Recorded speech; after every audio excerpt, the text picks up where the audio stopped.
안녕하십니까. 파파의 트레이딩 룸입니다. 2월의 마지막 날을 남겨둔 마지막 주간의 시장 전망에 대해서 말씀드려 보도록 하겠습니다. 우선 코스피를 현재까지 움직여왔던 과의 궤적에 있어서 어떤 위치에 있는가를 간략하게 살펴보도록 하겠습니다. 코스피는 작년도 6월부터 이루어진 하락 조정의 연장선에 존재하고 있습니다. 이 조정은 2020년 3월부터 출발한 강세 충격 흐름, 즉 이 상승 충격파의 총 에너지 1877포인트 폭에 23.6%와 38.2% 사이 구간에 존재하고 있는 등락 움직임입니다. 작년도 10월부터 금년도 1월까지는 기존의 23.6% 조정폭, 이 에너지 조정폭, 대략적으로 지수가 443포인트 정도라고 보여지고요. 이 폭의 크기는, 이 지지선은 2873포인트 정도였는데 추가적인 매도 압박으로 이 지지가 훼손됨으로 인해 가지고 그 지지선이 38.2%, 이 지수 때는 2600포인트 정도입니다. 이 수준까지 후퇴된 상황이고, 현 위치에서 시장이 추가적인 하락을 지속할 것이냐 아니면은 새로운 이 조정을 극복한 상승 반전이 이루어질 것이냐에 대한 지지적 테스트 중이다라고 요약드릴 수 있겠습니다. 네. 다음으로 코스피의 최근의 움직임을 정리해서 한번 살펴보도록 하겠습니다.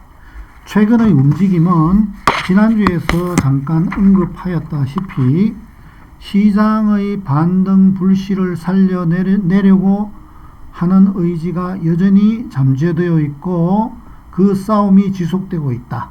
즉, 이 시장의 반등 불씨를 살리는 흐름이 기한이 설정된, 매우 제한적으로 설정된 코너에 몰려있는, 시간에 쫓기는, 시간 압박이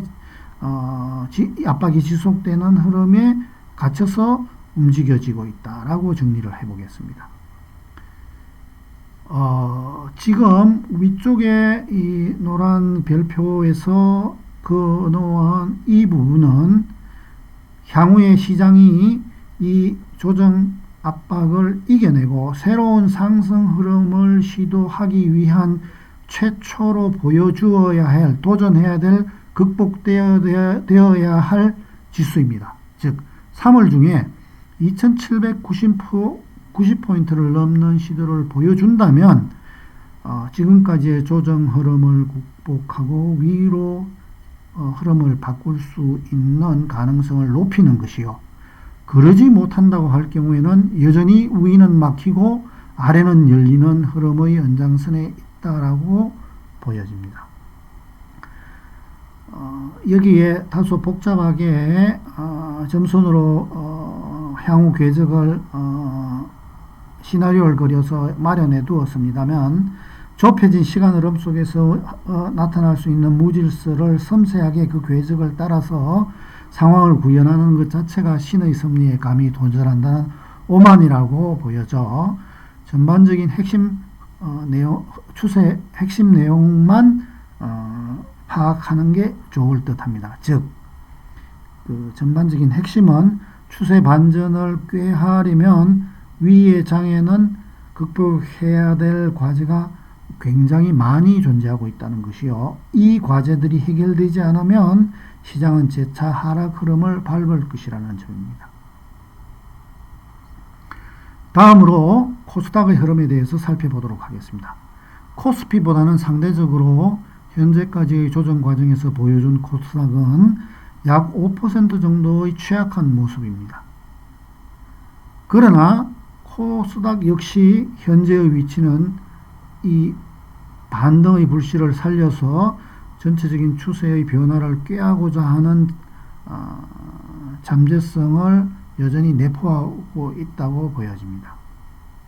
3월 중에서 그 과제는 여기에 표시되어 있는 코스닥 지수 915포인트를 넘는 시도가 반드시 존재해야 되고, 그러지 못할 경우에는 여전히 위는 막히고 아래는 열린 흐름의 연장선에 있는 상황의 지속이다라고 보여집니다. 다음으로 S&P 500에 대해서 살펴보도록 하겠습니다. 지난주에 언급드린 바와 마찬가지로 9회 말 투아웃 풀 카운팅 상태에서 기사 회생하는 모습입니다. 다음 주의 상방 잠재는 지난주 후반에 굉장히 큰 반등 에너지를 소진한 까닭에 위쪽으로의 잠재는 그리 커 보이지 않습니다. 위쪽에 더구나 강한 상방 매도 압박 구간이 존재하고 있어서 추가적인 상승 에너지보다는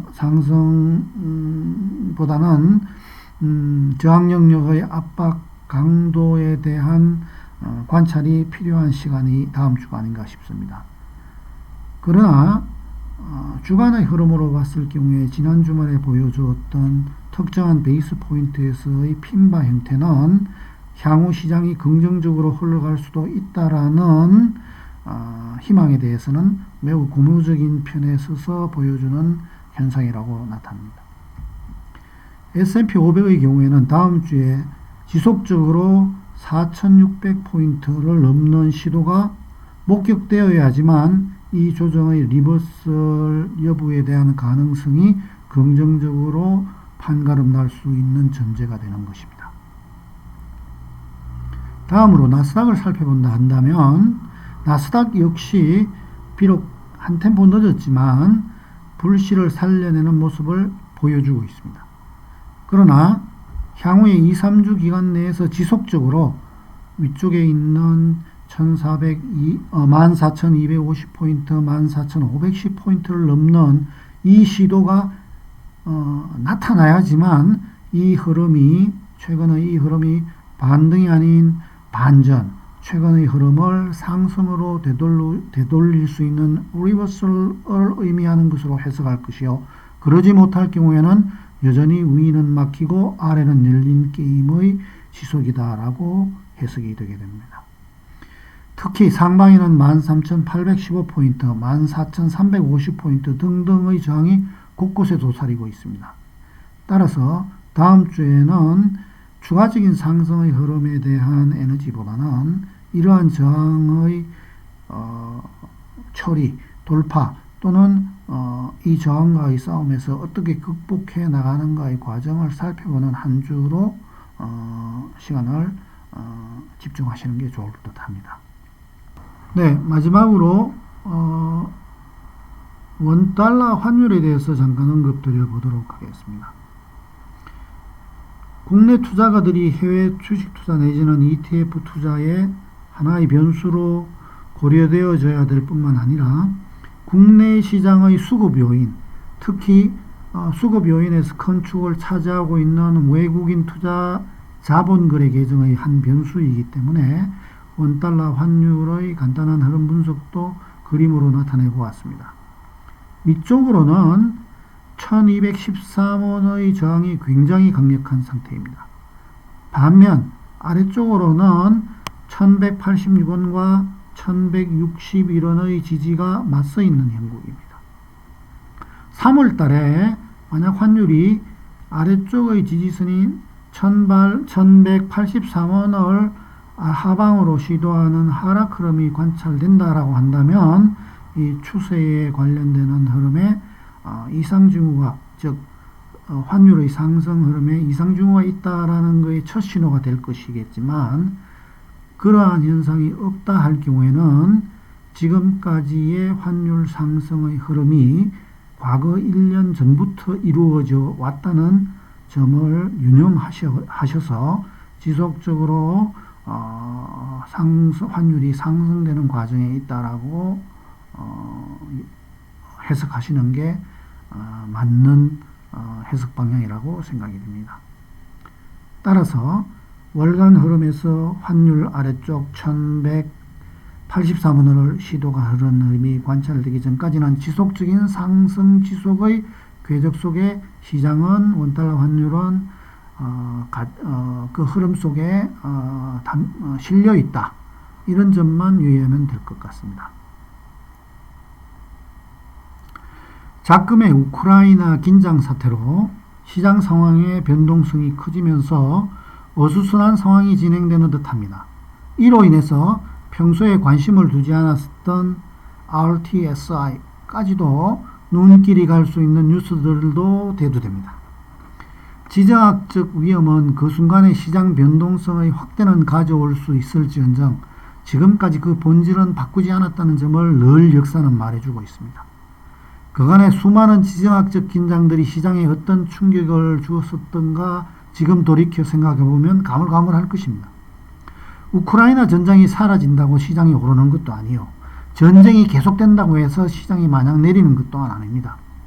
전쟁이라는 변수는 위정자들의 판단으로 어느 한순간 중단되거나 평화협정이 일어날 수도 있는 것이요. 어느 순간에는 추가적으로 격화될 수도 있는 on-off 제로입니다. 반면 우리가 늘상 가까이 하는 경기, 인플레이션, 또 최근에 우리가 겪고 있는 코로나와 같은 역병 등등은 우리 인간의 힘으로 손쉽게 해답을 제시할 수 있는 non-on-off 재료입니다. 재료의 영속성과 경중의 판단에 있어서 자칫 포격의 포성과 표라는 뉴스를 방금 보았다 한다면 즉 이런 뉴스에 눈을 너무 가까이 할 경우에는 오히려 시장 분석에 있어서 달을 보지 못하고 손가락만 자꾸 쳐다보는 화를 입기 쉬운 십상이라는 점을 유념할 필요가 있습니다. 가급적 모든 재료는 가격에 반영되어 있다. priced in이라는 말에 가까이 하시면서 요물처럼 춤추는 변동성의 곡조에 맞춰가지고 절대로 춤을 추지 않아야 함을 권고드리고 싶습니다. 네, 감사합니다. 다음 주에 뵙도록 하겠습니다.